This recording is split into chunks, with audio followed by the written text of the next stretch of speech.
आप सभी को मेरा नमस्कार।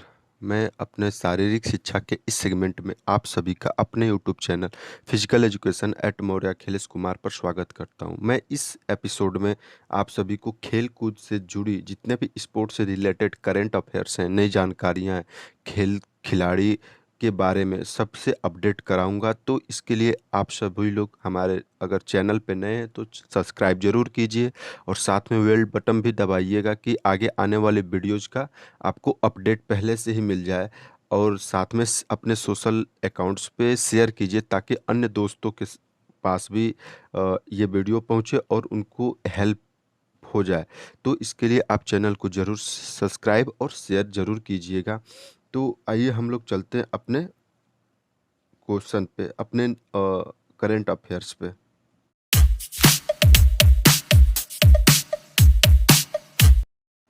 तो हमारा पहला प्रश्न है, भारत के 70वें ग्रैंड मास्टर कौन थे? ग्रैंड मास्टर हम सब जानते हैं कि ये शतरंज से खेले जाने वाला खेल है। तो इससे संबंधित कुछ तथ्य जो हम लोग देख लेते हैं। इसमें पहले ऑप्शन हम देखते हैं कि क्या क्या है। राजा ऋतिक, गिरीश कौशिक, सप्तर्षि राय चौधरी और तेजस बाकरे, ये सब एक तरह से शतरंज के खिलाड़ी ही हैं। लेकिन इसके बारे में हम लोग डिटेल में थोड़ा सा जान लेते हैं कि क्या क्या दे रखा है 70वें ग्रैंड स्लैम के बारे में। तो देखिए, 70वां जो हमारा ग्रैंड स्लैम आयोजित हुआ था वो 17 अगस्त 2021 को आयोजित हुआ था, जिसमें भारत के एक खिलाड़ी थे, 70 वर्ष के भारत के खिलाड़ी थे। और राजा ऋतिक, उन्होंने ही 70वें ग्रैंड मास्टर को जीतने का उनको सौभाग्य प्राप्त हुआ था। और ये चीज़ें जो होती है, जो 70वें ग्रैंड स्लैम आयोजन हुआ था वो हंगरी के बुडपोस्ट शहर में आयोजित की गई थी, और जो कि इन्होंने 2500 की लाइव रेटिंग प्राप्त करके विजयी हुए थे। अब ऋतिक जो वरंगल थे, वो हमारे इनके जो कोच रहे थे, कोच NBM राम राजू थे इनके कोच। और ये हमेशा एक प्रसिद्ध शतरंज कोच भी रह चुके हैं। तो इस प्रश्न का हमने उत्तर भी जान लिया और थोड़ा सा इसके बारे में हम लोग जानकारी भी रख ले। तो इस प्रश्न का हम लोग उत्तर देखेंगे तो उत्तर क्या होगा हमारा? राजा ऋतिक, यानी कि भारत के 70वें ग्रैंड मास्टर जो रहे वो राजा ऋतिक रहे। और इस इनका जो ये फोटो है, यहाँ पे राजा ऋतिक का फोटो है। ठीक। अब प्रश्न संख्या हम लोग दूसरे पे चलते हैं कि 60वीं राष्ट्रीय ओपन एथलेटिक्स चैंपियनशिप 1500 मीटर दौड़ में एक नया राष्ट्रीय रिकॉर्ड बनाया गया है। ऑप्शन है सुधा सिंह दिच्छा, हरमिलन कौर बैंस और KM चंदा। यानी कि 60वां राष्ट्रीय ओपन एथलेटिक्स चैंपियनशिप जो भारत में आयोजित हुआ, उसमें 1500 मीटर की दौड़ में एक नया रिकॉर्ड बना है। तो उसके बारे में थोड़ा हम लोग जान लेते हैं क्या है वो रिकॉर्ड। देखिए, जो हमारा ये राष्ट्रीय चैंपियनशिप आयोजित हुआ था वो 16 सितंबर 2021 को पंजाब में की जो हरमिलन कौर थी ने तेलंगाना में आयोजित हुए जवाहरलाल नेहरू स्टेडियम में आयोजित की गई थी 60वीं राष्ट्रीय ओपन एथलेटिक्स चैंपियनशिप 2021। यानी कि जो रिकॉर्ड बनाने वाली खिलाड़ी थी उसका नाम हरमिनल कौर थे और ये पंजाब की रहने वाली थी। और जो ये टूर्नामेंट आयोजित किया गया था वो तेलंगाना राज्य में आयोजित किया गया था। किस स्टेडियम पर? जवाहरलाल नेहरू स्टेडियम पे आयोजित की गई थी। इसी में इन्होंने 1500 का जो रिकॉर्ड था उस रिकॉर्ड को इन्होंने 4 मिनट और 5.39 सेकेंड में पूरा करके एक राष्ट्रीय रिकॉर्ड बनाने का काम किया। अब इन्होंने इसी टूर्नामेंट में, चूंकि ये 1500 में तो इन्होंने राष्ट्रीय रिकॉर्ड भी बना दिया, लेकिन 800 मीटर दौड़ में भी इन्होंने गोल्ड मेडल जीतने का काम किया इसी टूर्नामेंट में। और उससे पहले की अगर बात करें तो बुसान एशियन गेम जो 2002 में आयोजित हुआ था, उसमें 1500 मीटर दौड़ में सुनीता रानी द्वारा बनाए गए 4 मिनट 6.03 सेकेंड का रिकॉर्ड को तोड़ा था। यानी इन्होंने जो रिकॉर्ड बनाया 1500 मीटर में, वो उससे पहले किसके नाम था? वो था हमारे हरमिलन हरमिलन के नाम, सॉरी, सुनीता रानी के नाम से बनाया गया था। कहाँ पे? बुसान के एशियन गेम सन 2002 में। वो आज तक कायम रहा। फिर इसको हरमिलन कौर ने अपने 60वें राष्ट्रीय ओपन एथलेटिक्स चैंपियनशिप में तोड़ने का काम किया था। यहीं पे हम दूसरे स्थान पर देख लेते हैं तो के.एम. चंदा दिल्ली की थी और तृतीय स्थान पर दीक्षा थी मध्य प्रदेश की। तो इस तरह से इस प्रश्न का जो है हम लोग उत्तर देख लिए। कौन था? हरमिलन कौर बाउंस था, जो कि पंजाब की रहने वाली थी और तेलंगाना में आयोजित हुए टूर्नामेंट में इन्होंने ये रिकॉर्ड बनाया था। ठीक। अब प्रश्न संख्या 3 है कि 60वीं एशियाई स्कूनर चैंपियनशिप 2021 का खिताब किसने जीता था? इसको देख लेते हैं हम लोग। पंकज अडवाणी, आमिर सरखोश, हरी हरीश ताहिर, लक्ष्मण रावत। ये चारों ऑप्शन है जिसमें से एक ने इस चीज को जीता। यानी 36वीं एशियाई स्कूनर चैंपियनशिप कहाँ पे आयोजित हुई थी? तो यहाँ पे हम लोग देखते हैं जो कि 36वीं एशियाई स्कूनर चैंपियनशिप दोहा कतर के अंदर आयोजित हो रही थी। किस डेट में आयोजित की गई थी? 26 सितंबर को इसको आयोजित करने का काम किया गया था। ठीक। इसमें ही पंकज अडवाणी जो थे भारत के स्कूनर खिलाड़ी होते हैं और उन्होंने ईरान के आमिर सरखोश को फाइनल में 6-3 से हराने का काम किया। यानी कि भारत के पंकज अडवाणी ने इस चैंपियनशिप को जीता और उप विजेता के रूप में आमिर सरखोश को हराने का काम किया था। और जो पंकज अडवाणी है लगातार दूसरी बार एशियाई स्कूनर चैंपियनशिप का खिताब जीतने का काम किए और उसी के साथ ही ये स्कूनर और बिलियर्ड्स दोनों थोड़ा सा अंतर होता है इस खेल में। लगभग एक ही टाइप का होता है। ये अब तक ये 11 एशियाई जो खिताब होते हैं पंकज अडवाणी ने जीता, स्कूनर और बिलियर्ड्स दोनों को मिला के। इससे पहले ये 2021 में आयोजित किया गया था। इससे पहले जो 2010 का एशियाई स्कूनर चैंपियनशिप और 2006 का एशियाई स्कूनर चैंपियनशिप में भी इन्होंने स्वर्ण पदक यानी खिताब जीतने में सफल रहे थे। तो इस प्रकार से इस जो प्रश्न का उत्तर होता है वो उत्तर जो होता है हमारा पंकज अडवाणी जो होता है विजेता रहते हैं और आमिर सरखोश जो होता है उप विजेता रहते हैं। तो ये हमारा पंकज अडवाणी का फोटो लगाया गया है स्कूनर खेलते हुए। क्लियर है?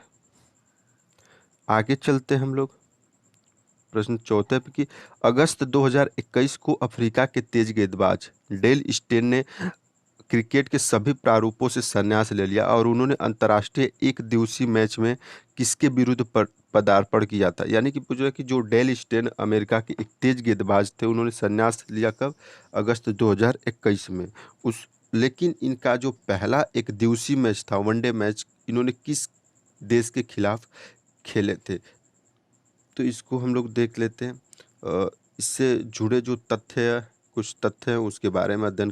पहली बात कि डेल स्टेन जो थे एक तेज गेंदबाज थे, इसलिए इनको स्टेन गन के नाम से भी जाना जाता था। किस नाम से? स्टेन गन के नाम से।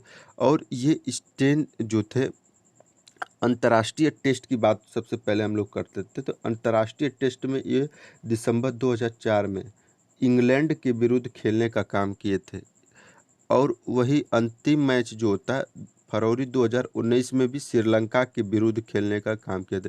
यानी टेस्ट मैच इन्होंने इंग्लैंड के विरुद्ध शुरू किया था और श्रीलंका के विरुद्ध इन्होंने संन्यास की घोषणा कर दी थी। यानी 2019 फरवरी में इन्होंने टेस्ट से संन्यास ले लिया था। और वहीं अब हम एक दिवसीय मैच की जब बात करेंगे तो ये 2005 में सेंचुरियन में पदार्पण किया था। किस टीम के खिलाफ? एशिया 11 के विरुद्ध पदार्पण किया था एक अंतर्राष्ट्रीय मैच में। और 2019 में ये पोर्ट एलिजाबेथ में श्रीलंका के विरुद्ध इंटरनेशनल मैच अपना पहला इंटरनेशनल मैच इन्होंने खेला था। यानी कि देखिए टेस्ट में इंग्लैंड के साथ खेले थे और वनडे में श्रीलंका के साथ इन्होंने अपना पहला एक दिवसीय मैच खेला था। और ये जो थे स्टेन जो थे दक्षिण अफ्रीका की तरफ से इन्होंने 93 टेस्ट मैचेज, 125 वनडे और 47 T20 मैच खेलने का काम किया। चूँकि ये बॉलर थे तो इन्होंने 93 टेस्ट मैच में 439 विकेट लिए थे और 125 एक दिवसीय मैच इन्होंने खेला जिसमें 196 विकेट लेने का काम इन्होंने किया और 47 T20 मैच इन्होंने खेले थे, वहाँ पे इन्होंने 21 विकेट लेने का काम किया। ठीक। और ये जो थे आईसीसी की जो रैंकिंग थी 2015 में, ये एक बार शीर्ष गेंदबाज के रूप में भी चुने गए थे। तो इस प्रकार इस प्रश्न का जो सही उत्तर है वो क्या है? श्रीलंका। क्योंकि इंग्लैंड तो टेस्ट मैच में इंग्लैंड के खिलाफ अपना कैरियर की शुरुआत की थी और श्रीलंका से वनडे मैच में अपने कैरियर की शुरुआत करने वाले खिलाड़ी थे।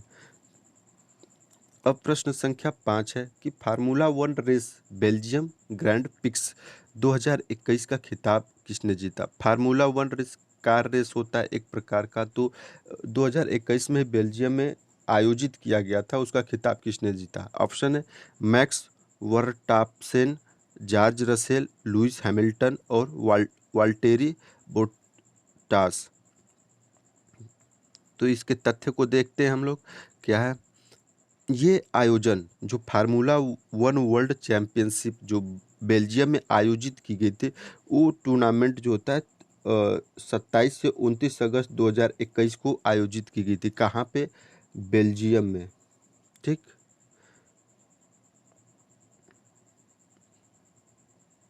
तो इस रेस को जीतने वाले जो खिलाड़ी थे वो रेस रेडबुलर के खिलाड़ी थे। ड्राइवर मैक्स वर्स्टापेन जो कि नीदरलैंड के खिलाड़ी थे, और जॉर्ज रसेल यूके के दूसरे स्थान के खिलाड़ी रहे, और लुइस हैमिल्टन तीसरे स्थान पर रहे। यानी पहले स्थान पर मैक्स वर्स्टापेन, दूसरे स्थान पर जॉर्ज रसेल और तीसरे स्थान पर लुइस हैमिल्टन। यानी कि हम तीनों प्लेसों की जानकारी इस तथ्य में देख ली। तो इसमें पहले नंबर पर मैक्स वर्स्टापेन थे, यानी कि जो विजेता थे। ये विजेता खिलाड़ी रहे। जॉर्ज रसेल सेकेंड स्थान पे रहे, और लुइस हैमिल्टन जो थे तीसरे स्थान पर ये खिलाड़ी थे। तो इस प्रकार से इस प्रश्न का सही उत्तर मैक्स वर्स्टापेन थे। अब हम लोग नेक्स्ट क्वेश्चन पे चलते हैं। साथ में आप लोग देख रहे हैं हर खिलाड़ी का जो जिसने जो जीता है उसके फोटो को भी शामिल कर दिया गया है। इसके कारण ये है कि जब भी हम इस प्रश्न को देखेंगे और समझेंगे तो उस खिलाड़ी का फोटो भी हमारे सामने आएगा, और उससे क्या होगा, हमें उस चीज़ को याद करने में आसानी मिलेगी, क्योंकि हमारे अंदर उसका फोटो सेट हो जाएगा तुरंत। यानी कि जब हम ऑडियो और विजुअल दोनों एड्स अपनाते हैं किसी भी चीज़ को याद करने के लिए, वो चीज़ें आसानी से हम ग्रहण कर सकते हैं। ठीक। तो इसीलिए इस हमने फ़ोटो भी हर स्लाइड में डालने का काम किया है। अगर ये प्रयास मेरा आप लोग को अच्छा लगता है तो फिर से रिक्वेस्ट है कि चैनल को सब्सक्राइब और शेयर करना ना भूलें, ताकि आपको हमेशा नई जानकारियाँ मिलती रहें। तो हमारा छठा प्रश्न है कि अक्टूबर 2021 में संपन्न नोइजियल ओपन चेस टूर्नामेंट का खिताब किसने जीता? किसका खिताब? चेस का खिताब की बात यहाँ पे की जा रही है। किसने जीता है? 2021 अगस्त में जो आयोजित हुई थी। ऑप्शन है कम्ब्राथ यानिक, ऑप्शन बी है पी इनिवान, यूरी सोलोडोवनिचिको और आर्थर मैकलान। इसके भी तथ्य को हम लोग जान लेते हैं क्या है। देखिए ये जो आयोजन हुआ था शतरंज प्रतियोगिता, ये 23 से 28 अगस्त तक चलने वाली प्रतियोगिता थी, जिसका ये छठा संस्करण था। और ये टूर्नामेंट जो था नोइजियल फ्रांस में एक शहर है, उसी में आयोजित की गई थी ये शतरंज चेस प्रतियोगिता। ठीक।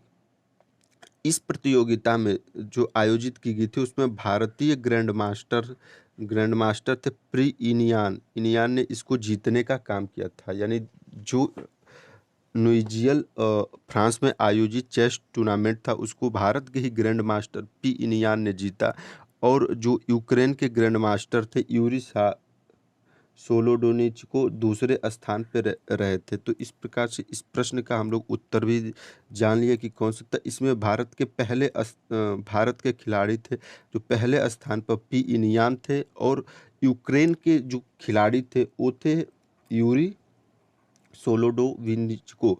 ये दूसरे स्थान पर थे, यानी कि वाइस उप विजेता थे। तो अब प्रश्न संख्या हम लोग 7 पे चलते हैं। किस महिला क्रिकेटर ने टी20 क्रिकेट में एक मैच में सर्वाधिक 7 विकेट लेने का रिकॉर्ड बनाया था? महिला क्रिकेटर का नाम पूछ रहा है, और वो ऑप्शन होता है फ्रेडरिक ओवरडिक, झूलन गोस्वामी, अंजलि चंद और सारने मेयर। इसके भी तथ्य को हम लोग देखते हैं क्या दे रहा है। अगस्त में आयोजित 27 अगस्त को 2021 में नीदरलैंड की एक तेज गेंदबाज थी, कहाँ की, नीदरलैंड की, फ्रेडरिक ओवरडिक ने एक मैच में उन्होंने 4 ओवर में 2 मेडन ओवर रखते हुए 3 रन देके 7 विकेट लेने का ये कीर्तिमान इन्होंने रचा है। नीदरलैंड की महिला खिलाड़ी फ्रेडरिक ओवरडिक ने थी। यानी 4 ओवर इन्होंने फेंका, 2 मेडल उसमें मेडन ओवर था और उन्होंने 3 रन सिर्फ दिए और 7 विकेट लेने के साथ ही इन्होंने एक विश्व रिकॉर्ड बना दिया था। और ये किस टीम के कौन सा कप हो रहा था, ये यूरोपियन T20 वर्ल्ड कप का क्वालिफायर मैच था, जिसमें फ्रांस के विरुद्ध इन्होंने इस रिकॉर्ड को बनाने में सफलता हासिल की थी। इससे पहले अगर T20 क्रिकेट की बात की जाए तो एक नेपाल की खिलाड़ी थी अंजलि चंद ने इसको 6 विकेट लेने का उनके पास रिकॉर्ड था, जो कि अभी दूसरे स्थान पे चली गई हैं। और अगर भारत के खिलाड़ी की बात, महिला खिलाड़ी की बात की जाए तो यहाँ पे झूलन गोस्वामी जो होता है 2012 में ऑस्ट्रेलिया के विरुद्ध 6 विकेट लेके एक कीर्तिमान रचा था। तो इस प्रकार इस प्रश्न का हमने सही भी उत्तर जान लिया कि ये फ्रेडरिक ओवरडिक थी, जो कि सॉरी, एक मिनट,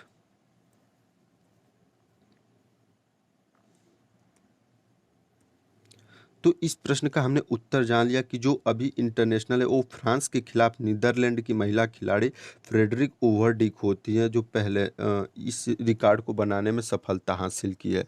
अंजलि चंद क्या होता है, ये नेपाल की खिलाड़ी थी, इन्होंने 6 विकेट लेने का कीर्तिमान रचा था। और जो झूलन गोस्वामी होते हैं वो भारत की महिला खिलाड़ी है, इन्होंने भी 6 विकेट लेने का सफलता हासिल की है। तो इस प्रश्न का सही उत्तर जो होता है वो फ्रेडरिक ओवरडिक होता है, जो यहाँ पे इनका फोटो भी लगाया गया है, फ्रेडरिक ओवरडिक। क्लियर है। अगर कोई भी समस्या आती है प्रश्न को समझने में या उत्तर को समझने में, या वीडियो लंबा हो रहा है, तो इसके बारे में आप कमेंट बॉक्स में ज़रूर कमेंट करें और मैं उसको और बेहतर करने का प्रयास करूँगा। इसके लिए आप लोग का साथ बहुत ज़रूरी है। तो अगला हम लोग का क्वेश्चन है कि शतरंज प्रतियोगिता बार्सिलोना ओपन 2021 का खिताब किसने जीता था? मुरली Karthikeyan, Daniel UEFA, SP Sethuraman और अर्जुन कल्याण।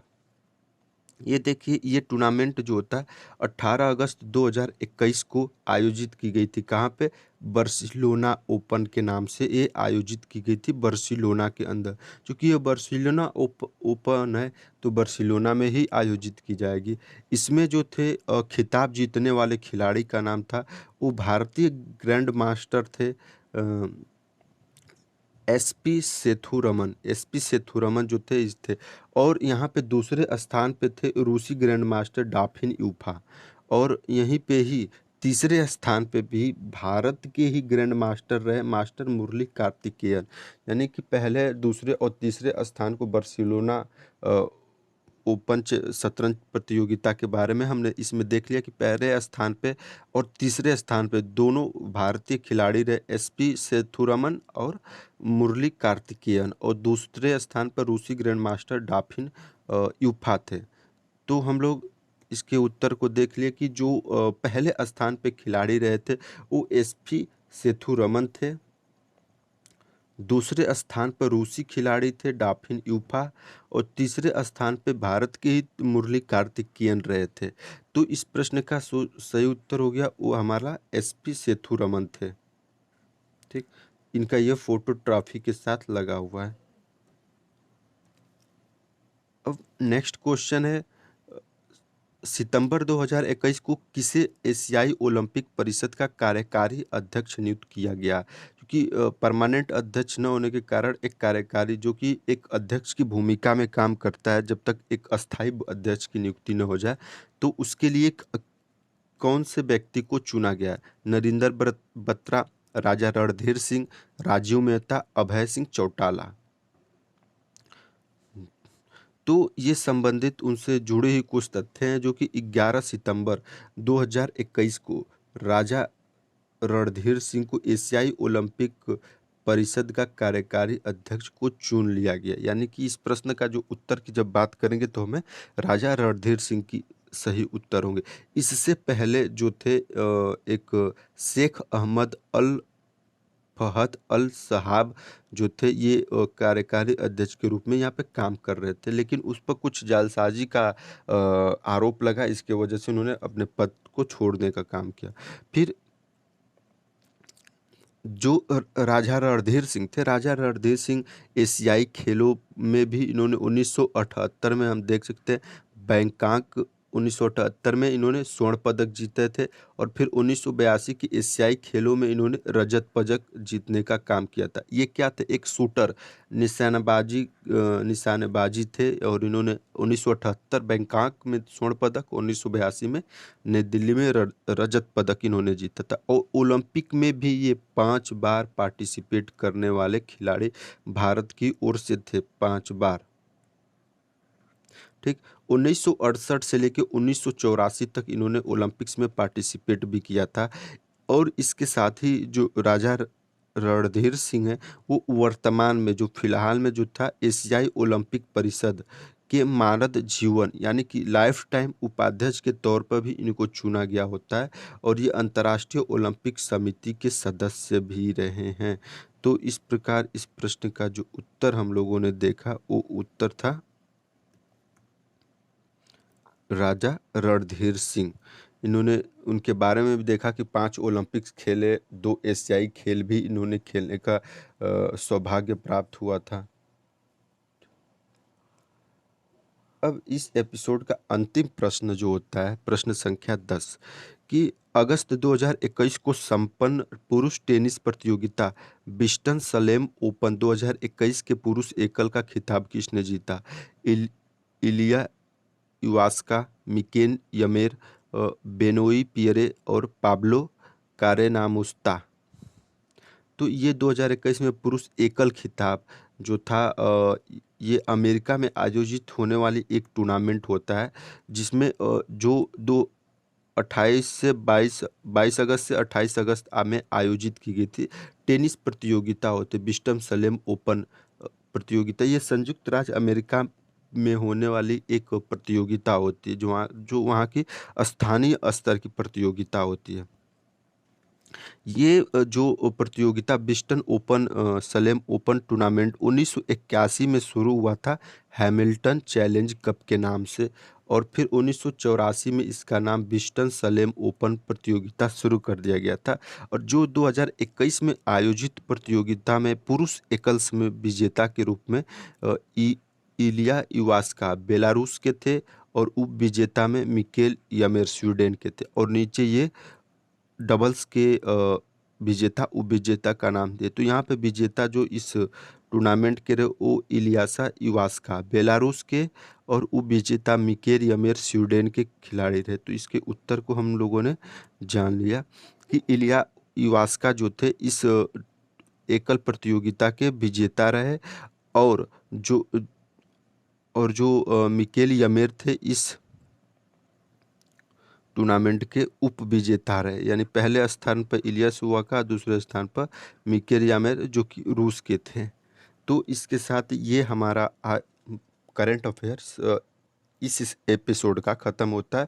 आप लोग से पुनः रिक्वेस्ट है कि चैनल को सब्सक्राइब और शेयर ज़रूर कीजिएगा ताकि हम आपकी मदद कर सकें और उसके साथ हम लोग को भी एक बल एक मोटिवेशन मिलता है कि हम और बेहतर काम करने के लिए समय अपना आप लोग के लिए दें। और इसकी पीडीएफ्स को पाने के लिए आप हमारे इंस्टाग्राम और टेलीग्राम चैनल को ज्वाइन कर सकते हैं जिसका लिंक मैं अपने डिस्क्रिप्शन बॉक्स में दे दिया हूँ। तो आप सभी को धन्यवाद।